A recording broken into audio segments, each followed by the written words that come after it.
Good morning everybody and welcome to Monday's Assembly. Now I'm going to let you into a little secret because I am actually recording this video yesterday on Sunday the 13th of September, and the reason for that is Sunday the 13th of September is Roald Dahl Day, and that is because the 13th of September was Roald Dahl's birthday, and today Roald Dahl would have been 103 years old. And as you probably know, I am a huge Roald Dahl fan. So I wanted to make this assembly today extra special. So I have recorded it in my small little man shed room, which later on you'll find out how that links to Roald Dahl. I've even got a bit of a Mr. Twit beard going on. And I'm going to tell you a little bit about Roald Dahl, and then I'm going to show you some videos, and you know what, I'm also going to read you a bit from my favourite Roald Dahl story. Okay, so I'm sure, like me, you've probably got a favourite Roald Dahl story and a favourite Roald Dahl character. For me, my favourite story, without a doubt, is Danny the Champion of the World. That was a book that really got me into reading and really got my imagination going. I just fell in love with all of the characters and the adventure. I can still remember my dad reading that book to me as my bedtime story. And one of my highlights was being able to read it to both Marley and Harrison as they were growing up. But my favourite character is probably George from George's Marvellous Medicine, because of the kind of crazy mischief that he got up to, and again some of the wackiness in that story. I still love it to this day. But it's really, really hard actually to pick one character or one story, because there are so many, and there are so many that people like for different reasons. And what I also loved about Roald Dahl is that there are books that you could start off at a young age, things like The Enormous Crocodile, Nezio Trots, and some of those smaller books, The Giraffe, the Pelly and Me, and then through the ages, through the different year groups in school, you can discover more and more and more. And actually it really helps your writing and really, really helps your imagination. And you come up with some very funny and unusual words as well. Did you know there's a lot more to Roald Dahl than just writing children's stories? So before he was an author, he was a fighter pilot, he was a spy, he fought in the war, and he also wrote screenplays and scripts and things for films and TV. He wrote the screenplay to one of the James Bond films and to Chitty Chitty Bang Bang, which is a really, really good film. And the Hollywood film Gremlins, which was a big hit in the 80s, was actually based on an experience that Roald Dahl had with problems with his his flight machinery in his aeroplane, and he made up this whole story about there being gremlins and things, and his story then developed, and it was used then to create the film. So he was a very, very clever man, and that was able to do lots and lots of different things. But one of the other reasons I was a big fan was because he was such a lover of chocolate, which obviously inspired one of his biggest stories in Charlie and the Chocolate Factory. But he was also known to be a bit of a chocolate historian, and there's a video here in the link below which you might want to watch, and it will blow your mind with his knowledge of chocolate. When I was little, I was always fascinated behind the way Roald Dahl would come up with his stories, and actually the way he used to work. And I remember watching a little video clip which showed us where Roald Dahl went to write his stories, and some of the interesting facts behind his sort of workstation and his little room, a bit like mine here. And I'm going to show you a little video now, hosted by Roald Dahl himself, to tell you about this process.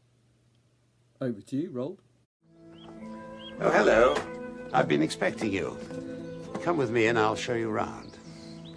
This is my little work hut here. It's up at the top of the gardens, and I've been here about 40 years, I think, and I think I've written just about all my children's books in here. It's lovely and quiet, and Well, you couldn't possibly work in the house with all the vacuum cleaners and things. So this is where I go. Every morning and every evening.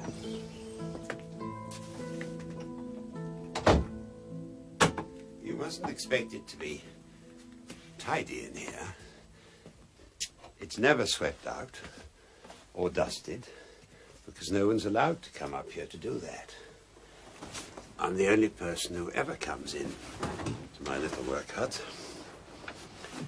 And every morning I sit down and I get myself really comfortable like this. That is the right slope for my writing board, which I put there.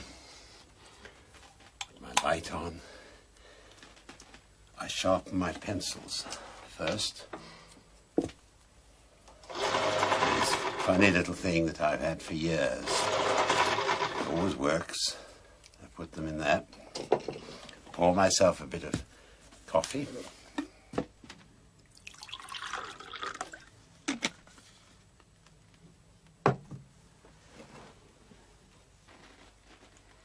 Well, there's all sorts of funny things have gathered on this table beside me here over the years. For example, this, believe it or not, was one of my own hip bones, which was sawed off my hip because of there's osteoarthritis. And when they saw that off, they then put that in its place. It's called a prosthesis. What else have we got here? This, well, that's another operation. That's the result of a spine operation, one of the 6 I've had. These are the chippings of a prolapsed disc in your spine. And the surgeon put them in there and gave them to me. And they've been there for years, just for fun. But the first thing I do when I come in is I always sweep my writing board clean, because it's full of little bits of rubber and stuff from the time before. I make these boards myself so that I can get them exactly the right size. I put billiard cloth on the top. And on this board, of course, I wrote the last book that I finished, which incidentally is called Matilda. So I'm going to read you an extract from my favourite Roald Dahl book, Danny the Champion of the World. This is the book that I had when I was little. It's still keeping in pretty good nick, all things considered, but I have about 5 versions of this. And this is a chapter which is particularly relevant at the moment, I think.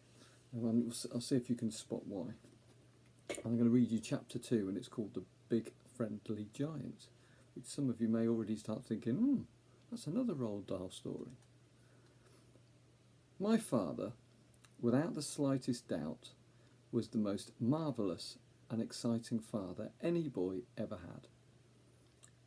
You might think, if you didn't know him well, that he was a stern and serious man. He wasn't. He was actually a wildly funny person. What made him appear so serious was the fact that he never smiled with his mouth. He did it all with his eyes.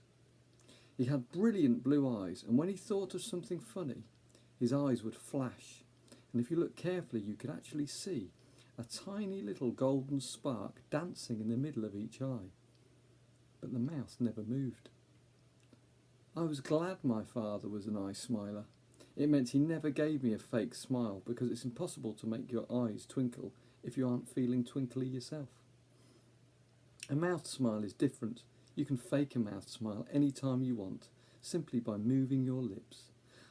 I've also learned that a real mouth smile always has an eye smile to go with it. So watch out, I say. When someone smiles at you with his mouth, but the eyes stay the same, it's sure to be bogus. My father is not what you would call an educated man, and I doubt if he had ever read 20 books if he had read 20 books in his life. But he was a marvellous storyteller. He used to make up a bedtime story for me every single night, and the best ones were turned into serials and went on and on for many nights running. One of them, which must have gone on for at least 50 nights, was about an enormous fellow called the Big Friendly Giant, or the BFG for short. The BFG was 3 times as tall as an ordinary man, and his hands were as big as wheelbarrows. He lived in a vast underground cavern not far from our filling station, and he only came into the open when it was dark. Inside the cavern he had a powder factory where he made more than 100 different kinds of magic powder. Occasionally, as he told stories, my father would stride up and down, waving his arms and waggling his fingers, but mostly he would sit close to me on the edge of my bunk and speak very softly. The Big Friendly Giant makes his magic powders out of the dreams that children dream when they are asleep, he said. How? I asked. Tell me how, Dad. Dreams, my love, are very mysterious things. They float around in the night air like little clouds searching for sleeping people. Can you see them? I asked. Nobody can see them. Then how does the Big Friendly Giant catch them? Ah, my father said, that is the interesting part. A dream, you see, as it goes drifting through the night air, makes a tiny little buzzing humming sound, a sound so soft and low it is impossible for ordinary people to hear. But the BFG can hear it easily. His sense of hearing is absolutely fantastic. I loved the far intent look on my father's face when he was telling a story. His face was pale and still and distant, unconscious of everything around him. The BFG, he said, can hear the tread of a ladybird's footsteps as she walks across a leaf. He can hear the whisperings of ants as they scurry around in the soil, talking to one another. He can hear the sudden shrill cry of pain a tree gives out when a woodsman cuts into it with an axe. Ah, yes, my darling, there is a whole world of sound around us that we cannot hear, because our ears are simply not sensitive enough. What happens when he catches the dreams? I asked. He imprisons them in glass bottles and screws the tops down tight, my father said. He has thousands of these bottles in his cave. Does he catch bad dreams as well as good ones? Yes, my father said, he catches both, but he only uses the good ones in his powders. Well, what does he do with the bad ones? He explodes them. It is impossible to tell you how much I love my father. When he was sitting close to me on my bunk, I would reach out and slide my hand into his, and then he would fold his long fingers around my fist, holding it tight. What does the BFG do with his powders after he has made them? I asked. In the dead of night, my father said, he goes prowling through the villages, searching for houses where children are asleep. Because of his great height, he can reach windows that are 1 and even 2 flights up, and when he finds a room with a sleeping child, he opens his suitcase. His suitcase? I said. The BFG always carries a suitcase and a blowpipe, my father said. The blowpipe is as long as a lamppost. The suitcase is for the powders. So he opens the suitcase and selects exactly the right powder, and he puts it into the blowpipe, and he slides the blowpipe through the open window, and puff, he blows in the powder, and the powder floats around the room, and the child breathes it in. And then what? I asked. And then, Danny, the child begins to dream a marvellous and fantastic dream. And when the dream reaches its most marvellous and fantastic moment, then the magic powder really takes over. And suddenly the dream is not a dream any longer, but a real happening. And the child is not asleep in bed, he is fully awake and is actually in the place of the dream, and is taking part in the whole thing. I mean, really taking part in real life. More about that tomorrow. It's getting late. Good night, Danny. Go to sleep. My father kissed me, and then he turned down the wick of the little paraffin lamp until the flame went out. He seated himself in front of the wood stove, which now made a lovely red glow in the dark room. Dad, I whispered, what is it? Have you ever actually seen the Big Friendly Giant? Once, my father said. Only once. You did? Where? I was out behind the caravan, my father said, and it was a clear moonlit night. And I happened to look up, and suddenly I saw this tremendous tall person running along the crest of the hill. He had a long striding, lolloping gait, and his black cloak was streaming out behind him like the wings of a bird. There was a big suitcase in one hand and a blowpipe in the other, and when he came to the high hawthorn hedge at the edge of the field, he just strode over it as though it wasn't there. Were you frightened, Dad? No, my father said. It was thrilling to see him, and a little bit eerie. But no, I wasn't frightened. Go to sleep now. Good night. There are loads and loads and loads and loads and loads and loads of fantastic Roald Dahl stories. Something for every taste. So make sure over the next few weeks you find some time to perhaps read them at home with the grown-ups or with older brothers and sisters. There's clips on YouTube. There's some fantastic retellings of his stories on YouTube. Some brilliant films, and they are a real inspiration. So make sure you dig through those and please tell me what you think. Okay? Perhaps we'll have to have another vote. We had a vote last year about which was our favourite story. We might have to do another one. Okay? Enjoy the rest of your day, and I will see you soon. Bye.